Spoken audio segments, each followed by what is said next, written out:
படம் எப்படி இருக்குது? படம் சூப்பராக இருக்குது. ஃபேமிலியோடு வந்து பார்க்கலாம் படத்தை.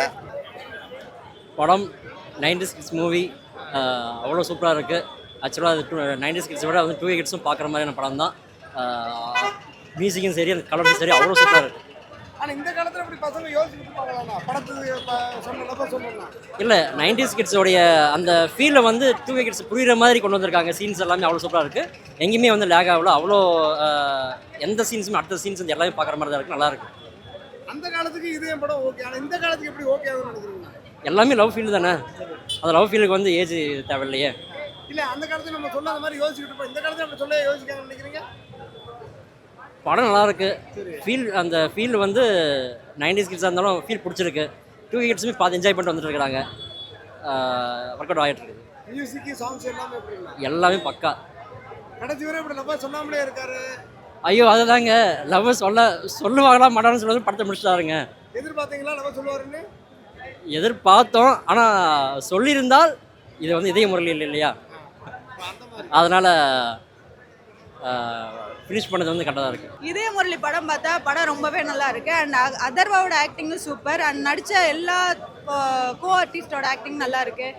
ஹீரோயின் நல்லா பர்ஃபார்மன்ஸ் பண்ணியிருக்காங்க. காமெடி நல்லா ஒர்க் அவுட் ஆயிருக்கு. டைலாக் டெலிவரி எல்லாமே கரெக்டாக கொடுத்துருக்காங்க. ஸ்க்ரீன் பிளேவாக இருக்கட்டும், பிஜிஎம்மாக இருக்கட்டும், மியூசிக்காக இருக்கட்டும், எல்லாம் வைப் பண்ணிட்டாங்க. ஓகே, அதை வந்து ஒத்துக்கிறேன். நீங்கள் வந்து பழைய படத்தை அப்படியே காப்பி பேஸ்ட் பண்ணியிருக்கீங்க. ஸோ அதர்வாவோட டேடி ஒரு படம் நடிச்சிருப்பாங்க, அந்த படத்தை இதில் காப்பி பேஸ்ட் பண்ணுறீங்க. அதில் வந்து அவங்க அப்பா லாஸ்ட்டு வரையும் லவ்வை சொல்லாமல் இதையே வெடித்து செத்துருவார். ஸோ இதில் வந்து 3 ஹீரோயின் வச்சு லாஸ்ட் வரையும் அந்த பையன் வந்து லவ்வே சொல்ல மாட்டாப்புல. ஒரு ஹீரோயின் வந்து சொல்லிடும் ஐ லவ் யூன்ட்டு. இவர் லாஸ்ட் வரையும் கல்யாணமும் ஆக போகுது அந்த ஸ்டேஜில் இருப்பார், அப்பயும் லவ் சொல்ல மாட்டார். அவ்வளோதான். ஸோ அந்த படத்தை டிட்டோ இதில் காப்பி பேஸ்ட் பண்ணுறாங்க. இதில் இன்ட்ரெஸ்டிங்காக சொல்கிற அளவுக்கு எதுவுமே இல்லை. சாங்காக சாங் வந்து நல்லா ஹைப் ஏற்றிருக்கு. அந்த சாங் நல்லா பார்க்கலாங்க. அதுக்காக வேணால் இந்த ஆடியன்ஸ் உள்ள உட்காந்து பார்க்கலாம். ஸோ ஒரு சில விஷயம் வந்து காமெடிலாம் கொண்டு போயிருக்காங்க. அந்த காமெடிக்காக உட்காந்து பார்க்கலாமே தவிர பெருசாக வந்து நம்ம எக்ஸ்பெக்டேஷனோட இந்த படம் பார்க்க முடியாது. 70 கிட்ஸ், 80 கிட்ஸ், 90 கிட்ஸுக்குலாம் கனெக்ட் ஆகும். ஆனால் 2K கிட்ஸ் எவனும் பொறுமையாக உட்காந்து இந்த படத்தை பார்க்க மாட்டாங்க. சேரை கொண்டு அடிப்பாங்க. அவ்வளோதான். அதுதான் சார், கொஞ்சம் கூட கனெக்ட் ஆகலை. இப்போ இருக்கிற ஜென்ரேஷனுக்கு அந்த படத்தை வந்து நீங்கள் கொண்டு போயிருக்கலாம்ல இன்னும் கொஞ்சம் வித்தியாசமாக. நல்ல நல்ல ஆர்டிஸ்டாக போட்டிருக்காங்க.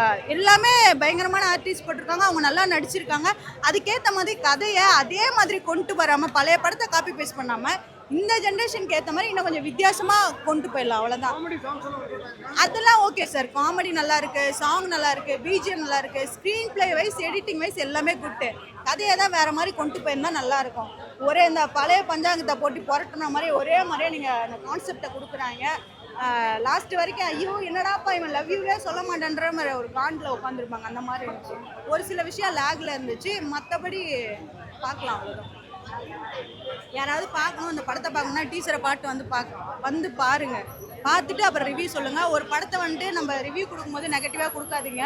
ஸோ எனக்கு இந்த படம் ஹானஸ்ட்டாக சொன்னால் நான் ஒரு வாட்டி தான் பார்ப்பேன். அதனால சொல்கிறேன். படம் நல்லா இருக்கும். உள்ள ஒரு சில பேர் பார்க்குறதுக்கு அதுக்கேற்ற மாதிரி இருக்கும். நீங்கள் பார்த்துட்டு பாசிட்டிவாக ரிவ்யூ கொடுங்கன்னு தான் சொல்கிறேன். படம் வந்து ஓவராலாக நல்லா தான் இருந்துச்சுன்னா நம்ம வந்து ஃபேமிலி ஆடியன்ஸாக வந்து பார்க்குற மாதிரி இருக்குது. எல்லாமே ஆக்டிங் எல்லாருமே ரொம்ப நல்லா பண்ணியிருந்தாங்க. ஒருத்தவங்கன்னு இல்லை, எல்லாருமே ரொம்ப நல்லா தான் பண்ணியிருந்தாங்க. படத்துல கட்சி வைக்க அவரோட லவ் சொல்றதுக்கு அவர் அவ்வளோ கஷ்டப்படுறாரு. இந்த காலத்துல அப்படி இருந்தா ஒர்க் அவுட் ஆகுமா?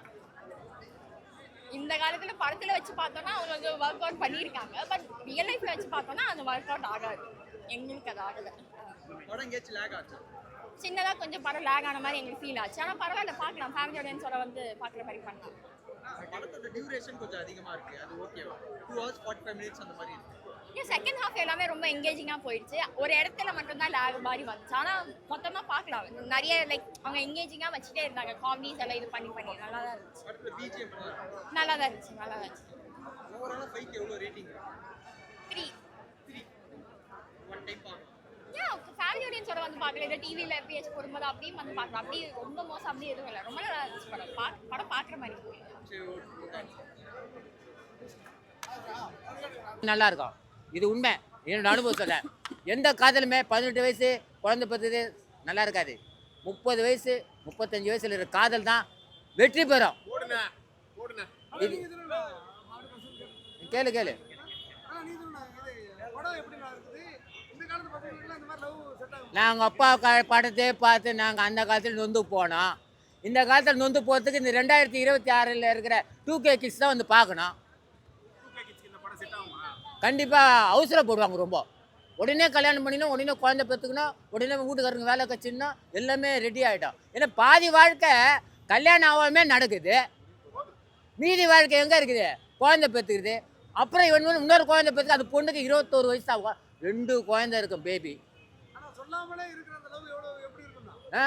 சொல்லாமலே இருக்கிற அந்த லவ் எப்படி சூப்பரா இருக்கும். அதுதான் அந்த பொண்ணு அமெரிக்காவில் தேடின்னு போயா, அது போனால் போதும் பிரேக்கப் ஆகுறல்ல நீ, இன்னொன்று கரண்ட்டில் ஓட்டுன்னு போகிறல்ல, அதுதான் காதல். ஒரு பொண்ணு அமெரிக்காவில் படிதா, இங்கேருந்து போயா அந்த பொண்ணு போய் லவ் பண்ணு, அதுதான் 10 வருஷம் லவ், 5 வருஷம் லவ், 20 வருஷம் லவ். 1 மாதம் பார்க்கறது லவ்வே கிடையாது. அது வேஸ்ட்டு. நல்லா கனெக்ட் ஆகுதுன்னா காமெடி சாங்ஸ் எல்லாம் எப்படி இருக்குன்னா? காமெடி அந்த டீம் காமெடி நல்லா இருக்குது. அந்த யூடியூப்பில் வச்சு நடத்துகிற ஒரு பேர் தெரியல, அவரு கொஞ்சம் நல்லா நடிச்சுக்கிறாப்புல. இருந்தாலும் அந்த முரளி தோத்துட்டா போல, இந்த இதய முரளி காதலில் ஜெயிச்சுட்டா போல. ஓகேவா? எப்பவுமே காதலில் தோல்வியே இருக்கக்கூடாதுங்க, ஜெயிச்சுனே இருக்காது. டி ராஜேந்திர படமாக இருந்தாலும் சரி, மோகன் படமாக இருந்தாலும் சரி, எப்பவுமே தோத்துனே இருக்கக்கூடாது, ஜெயிக்கிறதா. இப்போ 2026 எல்லா காதலும் ஜெயிச்சுன்னு தான் வருது. கோயிலில் கல்யாணம் பண்ணுறாங்க, ரீல்ஸில் மாலை போடுறாங்க, நான் பார்க்குற தாலி கட்டுறான், ரீல்ஸ்லேயே பார்க்குறேன், அவனை தாலி கட்டிக்கிறான் பார்க்குறேனே. அதுதான் காதல்ன்றது ஒரு புனிதமானதுன்னு நான் சொல்லுவேன். எங்கள் காலத்தில் நானே லவ் மேரேஜ் தான். நீங்க இப்படி லவ் பண்ணீங்களா? பின்னே அதானே இதே முரளி, அதுதானே இதே முரளி. அப்போ நாங்கள் அவரு கோட்டை விட்டார், நாங்கள் கோட்டை விடலையே. அவரு கோட்டை விட்டார், முரளி கோட்டை விட்டார். நான் என்ன பண்ண, லவ் பண்ணி தூக்கி போயாச்சு, கல்யாணம் பண்ணி இன்றைக்கி சந்தோஷமாக இருக்கிறோம். ஓகேவா? இப்போ எங்கள் ஒய்ஃபை நான் லவ் பண்ணது 5 வருஷம் லவ் பண்ணேன். இப்போ யாரும் லவ் பண்ண சொல்லு, லவ் பண்ண சொல்லு. இப்போ லவ் பண்ணிங்கன்னா தயவு செய்து 2026 நான் கல்யாணம் பண்ணி வைக்கிறேன். ஒரே பொண்ணை லவ் பண்ணணும். ஓகேவா? ஒரே ஆம்பளை நீ லவ் பண்ணணும். நான் கல்யாணம் பண்ணி வைக்கிறேம்மா, யாருக்கிட்ட டச்சப் இல்லாமல் பேச்சுவார்த்தை இல்லாமல் பாய் ஃப்ரெண்ட் இல்லாமல் ஒரே பாய் ஃப்ரெண்ட் லவ் பண்ணு, உண்மையான ஜெயிக்கும், உன் குடும்பம் நல்லா சந்தோஷமாக இருக்கும்.